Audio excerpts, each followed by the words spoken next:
You wake up this morning, sip your coffee and gaze up at the big blue sky, fueled by that deep romantic conviction that humanity cannot possibly be alone in the universe.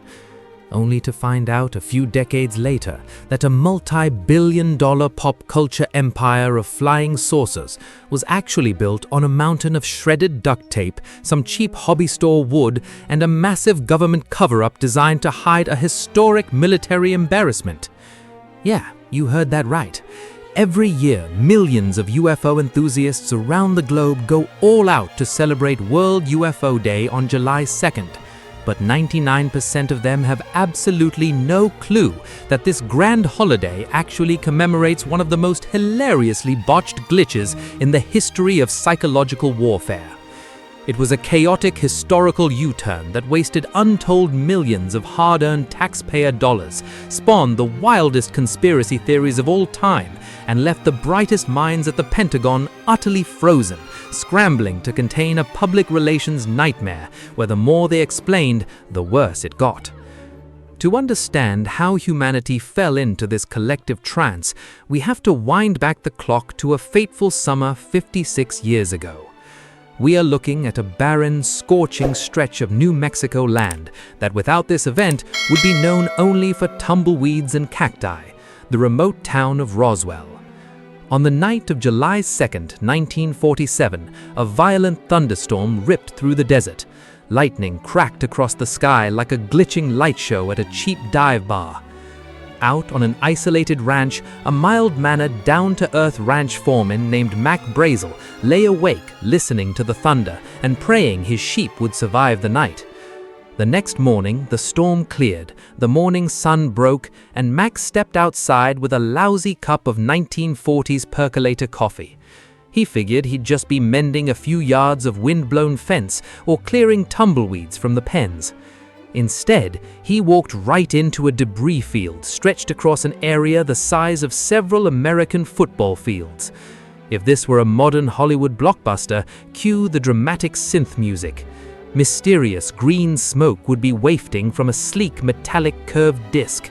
The surrounding grass would be scorched by cosmic radiation, and a slimy gray alien hand would slowly reach out from the wreckage. But sorry to disappoint the dreamers, historical reality was far more mundane and honestly a lot more comedic. What Mac Brazel actually found beneath his boots was a hot mass of degraded rubber strips, crumpled tinfoil, some unusually tough paper, a few rolls of Scotch tape printed with weird purple geometric designs from some cheap toy factory, and a whole lot of lightweight balsa wood, the exact kind kids use to build model airplanes. Deadpan. There were absolutely no little green men, no warp drives, no quantum technology. It looked exactly like a kindergarten arts and crafts project that had been sucked out of a classroom window by a tornado. Conversational tone. Mac, being a practical, nonsense desert man, did what any good citizen in 1947 would do. Assertively, he didn't scream about an alien invasion, nor did he fall to his knees before this space junk. Casual tone. He simply scooped up a handful of the tinfoil in wooden sticks, tossed them into the bed of his pickup truck, drove home and stuffed them neatly under his bed. Natural tone. He figured it was just an annoyance he'd deal with when he had some free time. But that single casual act was the spark that ignited a wild historical chain reaction, turning a minor nuisance into the ultimate comedy of errors. A few days later, Mac drove into town to sell some wool, and he started overhearing folks at the local barber shops and diners gossiping about mysterious streaks of light and unidentified flying objects in the night sky. Casual tone. Remembering the junk under his bed, he popped into the local sheriff's office and casually mentioned he had a pile of weird tinfoil and wooden sticks back home. Suddenly serious, the sheriff broke into a cold sweat. Rushed. He immediately picked up the phone and dialed the nearby Roswell Army airfield. News reporter voice. Now, you have to understand, this wasn't just any regular military base. Strong emphasis. This was home to the 509th Bomb Group, the most elite, highly trained nuclear bomber squadron on the planet. Commanding tone.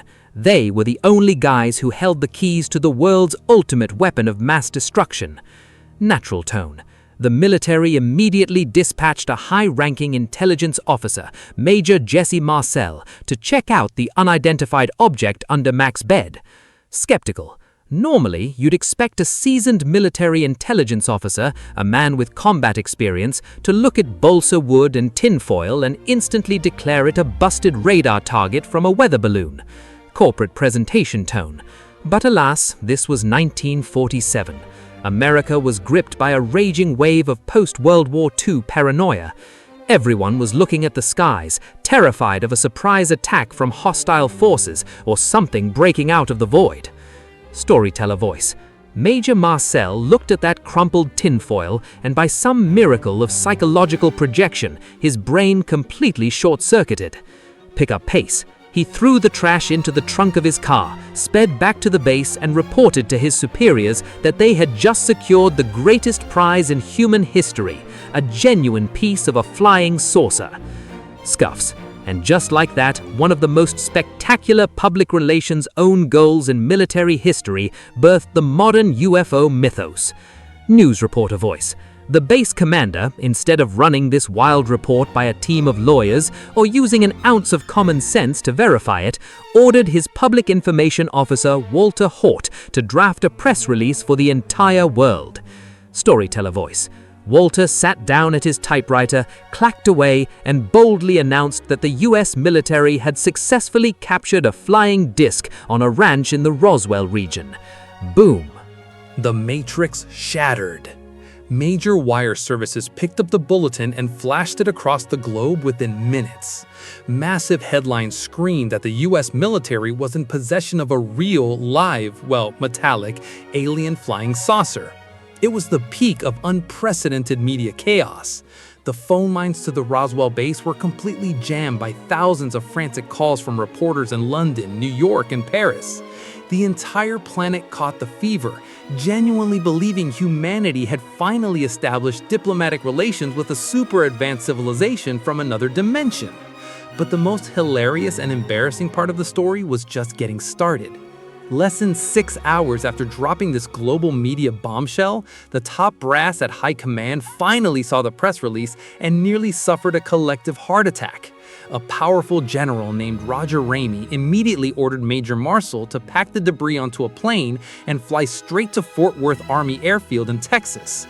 The general then dragged a mob of frantic reporters into his office, pointed directly at the tinfoil and balsa wood scattered across the floor, and declared with the ultimate straight face, "Go home, folks. There are no aliens. This is just a harmless weather balloon." The newspapers quietly ran corrections, the public sighed in disappointment, and the infamous Roswell Incident was tossed into the dumpster of history, completely forgotten for the next 30 years.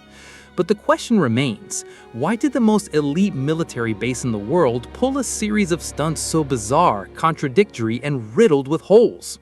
Why proudly announce a flying saucer, immediately take it back, hide the trash, and act like a teenager caught red-handed with their hand in the cookie jar? The answer isn't because they were hiding a great alien corpse in a freezer at Area 51. The real answer lay in a multi-million-dollar espionage operation codenamed Project Mogul. And this is the moment where historical truth becomes more thrilling than any sci-fi flick you can find online. Remember, in 1947, the Cold War was just beginning to simmer. While America held a temporary monopoly on the atomic bomb, they knew damn well the Soviets were working around the clock to build their own. The US government desperately needed a way to instantly detect the exact moment their rival detonated their first test bomb. But in that technological Stone Age, there were no solar-powered spy satellites or supersonic stealth drones. So America's brightest minds dreamed up a plan that sounded sci-fi, but was brilliant in its simplicity.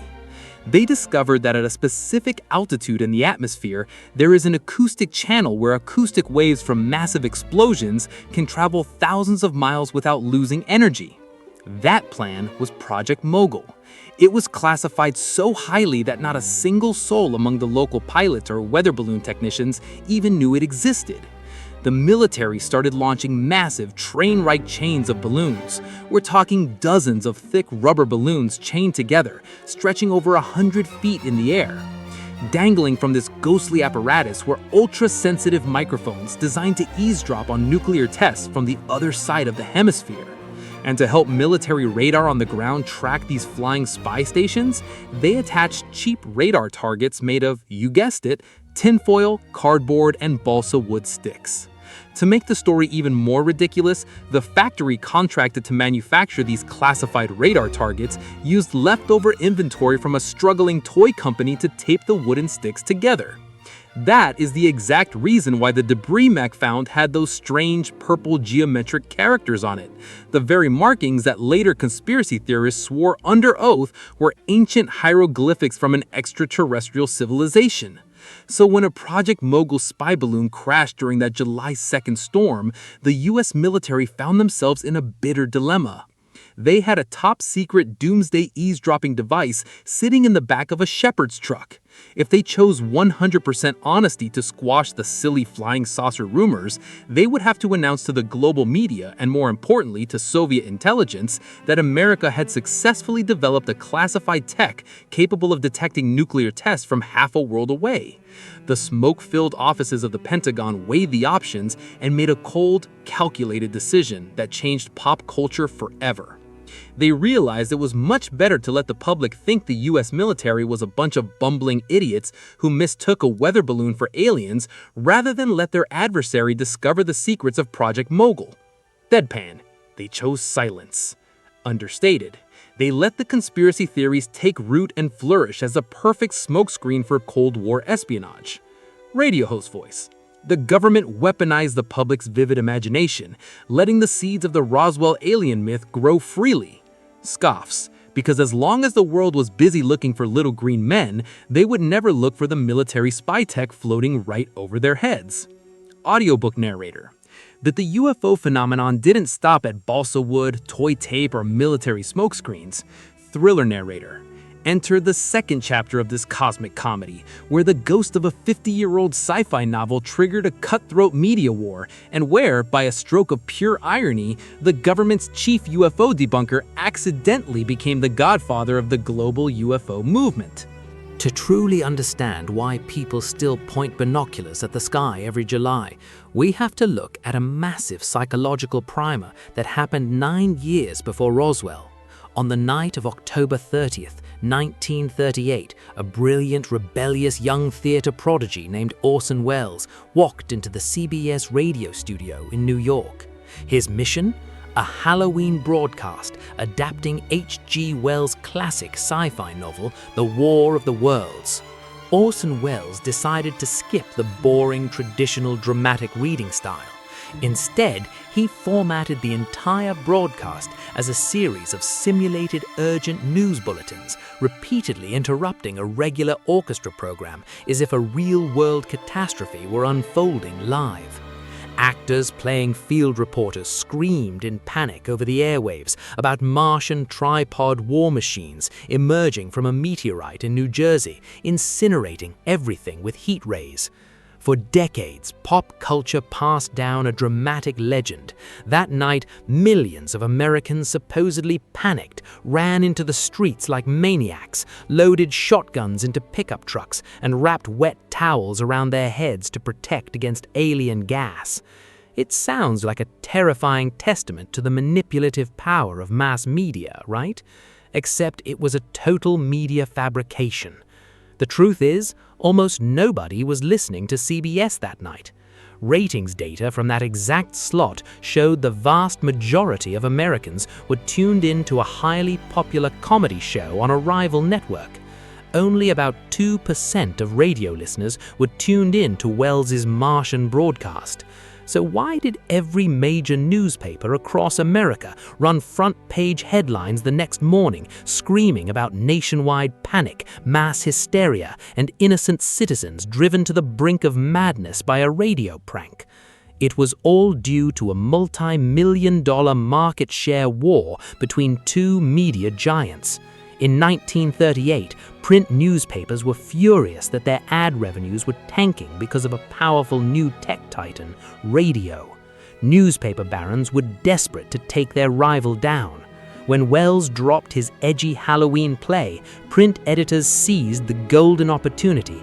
They intentionally fabricated and blew up the panic narrative to convince Congress that radio was an irresponsible, dangerous, and unregulated medium that needed censorship. The newspapers used aliens to try and assassinate their neighbor's business. However, this fabricated hysteria accidentally created a psychological blueprint in the American subconscious. 9 years later, when Project Mogul rained down on the Roswell desert, the public brain, already programmed by those old newspaper articles, instantly jumped to an alien conclusion the moment they saw something strange in the sky. And here lies the peak irony of history. When the US military grew utterly exhausted from citizens calling in constant UFO reports, they hired a legitimate scientist to put an end to the madness. They picked a brilliant astronomer named Dr. J. Allen Hynek. In the post-Roswell era, UFO reports skyrocketed exponentially, stressing out the US Air Force. They needed a credible scientist to tell the public to stop hallucinating. Dr. Hynek became the chief scientific advisor to a special government investigation unit that would later be widely known as Project Blue Book. To put it bluntly, Dr. Hynek's job description was to be the ultimate government debunker. His task was to look at every single flying saucer report and find the most mundane terrestrial explanation to pacify the public. And for years, he did just that with unquestionable dedication. Whenever a pilot or a farmer ran in claiming they saw a silver disc hovering in the sky, Dr. Hynek would step before the press, smile, and declare it was just light refraction, a falling meteor, Venus shining brightly, or his absolute favorite, swamp gas. Seriously. Whenever a glowing orb zipped across a field in Michigan, Dr. Hynek would look the public in the eye and explain that decomposing vegetation in the marshes had released a pocket of methane gas, which spontaneously ignited into flickering lights. The public found the swamp gas excuse so ridiculous that it became a national punchline, and people began accusing the government of a massive, systematic brainwashing campaign. But the ultimate cosmic joke was that the government hired Dr. Hynek to kill the UFO myth, but the very data he gathered killed his own skepticism. When he personally reviewed thousands of files reported by seasoned military pilots, veteran radar operators, and top aerospace engineers, he realized that about 20% of the cases could absolutely not be explained by swamp gas, weather balloons, or meteors. The data was too clean, too consistent, and too precise for any true scientist to ignore. In a historic U-turn that shocked the military establishment, the government's top alien hunter officially switched sides.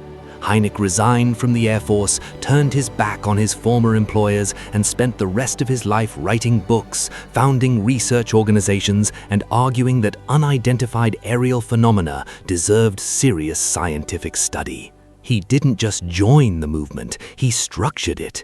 He created a highly precise classification system called the Hynek scale to categorize encounters based on proximity and interaction. His scale started at low levels like nocturnal lights, daylight disks, and radar encounters. But the peak of this system, the category that permanently injected itself into global pop culture, was the close encounter of the third kind. This was defined as an event where witnesses didn't just see a craft, but actually observed biological entities, flesh and blood, living creatures from another world walking around or inside the ship. Hollywood instantly smelled a billion-dollar gold mine in Hynek's scientific scale.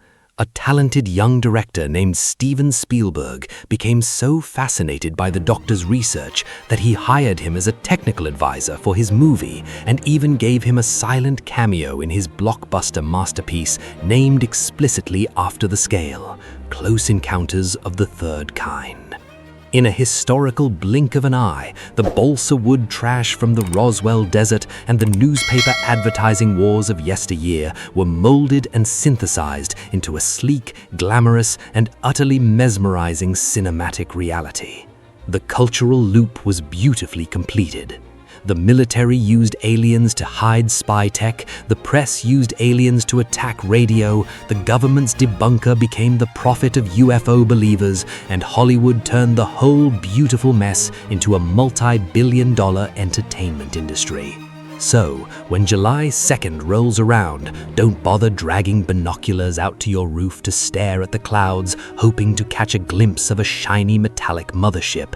Instead, look up at the sky and just smile at the sheer beautiful absurdity of human history. Celebrate the fact that an international holiday, complete with alien-themed diners, tourist-trap museums in Roswell, and millions of social media posts, was actually born from a cocktail of Cold War paranoia, military embarrassment, and purple flowers printed on a roll of clearance rack toy tape.